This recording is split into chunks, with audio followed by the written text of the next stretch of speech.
കാട്ടിൽ നിന്ന് മൃഗം നാട്ടിലിറങ്ങുന്നത് അല്ലെങ്കിൽ ഇറങ്ങാൻ ശ്രമിക്കുന്നത് അതിൻ്റെ അതിജീവനത്തിന് വേണ്ടിയാണ്. അപ്പം കാടും കയ്യേറുന്ന ഒരു മനുഷ്യന് അതിന് നിലനിൽപ്പ് ഇല്ലാതെ വരുമ്പോഴാണ് ഒരു മൃഗം പുറത്തേക്ക് ഇറങ്ങുന്നത്. അപ്പോൾ ഞാൻ ഈ രാഷ്ട്രീയത്തെക്കുറിച്ച് പറയുന്നില്ല, പക്ഷേ ഈ പറയുന്ന ഇടതു രാഷ്ട്രീയമായാലും ഒരുപാട് പ്രത്യയശാസ്ത്രങ്ങളുടെ ഒരു നാടാണ് നമ്മുടെ ഇതെന്ന് പറയുന്നത്.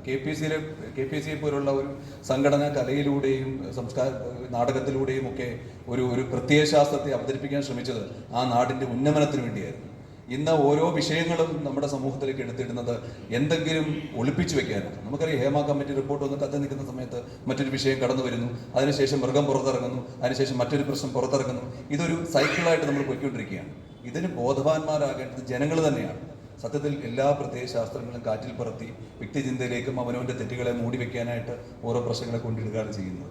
എനിക്കെങ്ങനെയാണ് തോന്നുന്നത്, ഇന്ന് ഈ മൃഗം നാട്ടിലേക്ക് ഇറങ്ങി അതെന്ന് സ്വൈര്യവിഹാരം നടക്കുന്നതിനിടയ്ക്ക് മറ്റൊരു പ്രശ്നം വന്നാൽ ഇതിനെ മൂടി വയ്ക്കും. അതൊരു സ്വാഭാവിക ചിന്തയാണ്. അതുകൊണ്ട് ഒരു പ്രശ്നങ്ങൾക്കും ഒരു ശാശ്വതമായൊരു പരിഹാരം നമ്മുടെ സമൂഹത്ത് വരുന്നില്ല.